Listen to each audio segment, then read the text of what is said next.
willing to do whatever it takes. They did not care about the consequences. That was it. They were so faithful. They were like tight with Jesus. And perhaps there was that jealousy there about that. Why should anyone ever be jealous about that? That's what everyone should be seeking to do.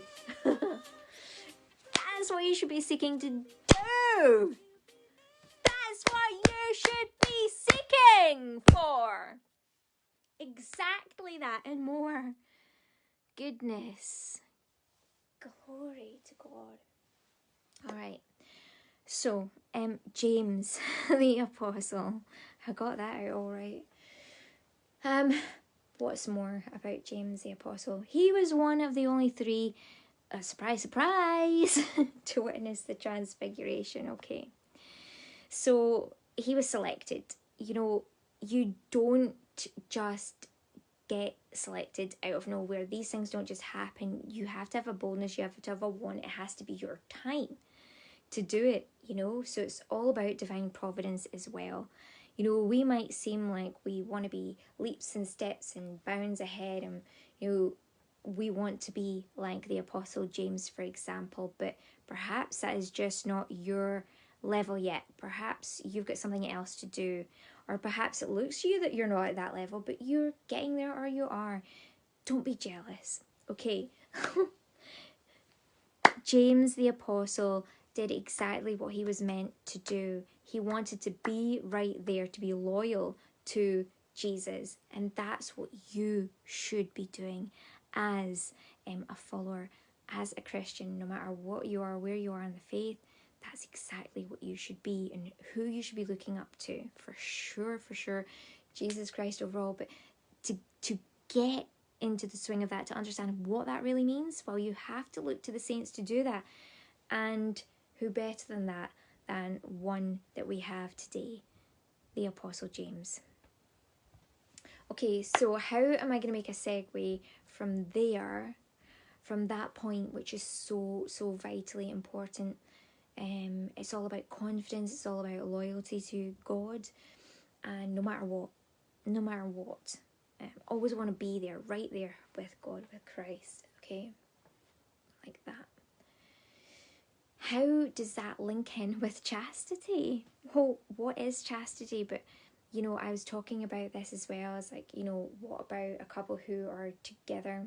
They come together, they're chaste, they're celibate, they're living that life together. Like, how is this so important to actually come together in that way, in a chaste way? It's because it helps your entire discernment. Like, if you can't even get on that level, you know, that you don't want to even be right there. Like, James wanted to be right there. Like, all the way to the end and beyond. He meant the throne room. That meant right at the end and beyond times. Like, he wanted to be right there. How else can you understand what your divine purpose is, your divine, who your divine partner is, if you don't want to be right there? That means having that level of faithfulness, chastity, that absolute bond to Christ. Like, if you don't want to have that bond with Christ, how are you ever going to know or discern anything, let alone anything to do with the relationships, but anything at all in life? You're never going to get there. And so I talked a lot in my last video about how certain things of the world that are not faithful to God, like the different things you consume, the different things you can indulge in that are of the world, might be nice for a time, but they darken the senses, they dull the senses, and they never get you to where you're meant to be. They distract you away from that place where James wanted to be, which is like right with Christ in every sense. Like, the fact he got to witness the transfiguration is because he had that will and that want to be there right with Christ. And so he got to experience special times. He got to experience things and have wisdom and awakenings and visions to be able to be there and experience that no one else could have. So it's not really appropriate to ever be jealous of someone like that. You should want to be doing that.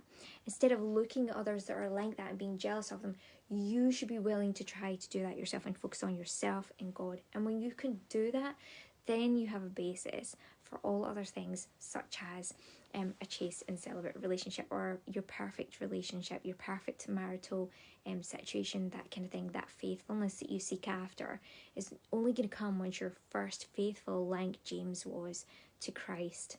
Like, you want to be right there.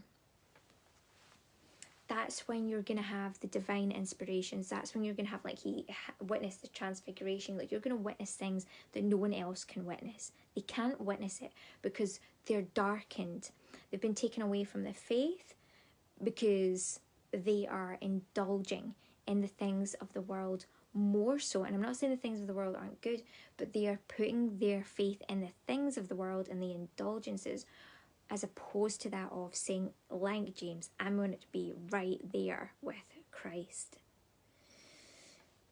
Being right there with Christ brightens the senses. It gives you those awakenings, those realizations of what you really need to know in that moment. They just give you the answers, the solutions to what you really need to know. It's so simple, but yet so profound, and so many people fall by the wayside through sheer jealousy and sheer indulgence in what is not good for them, and give up on what's really good for them, the most amazing things.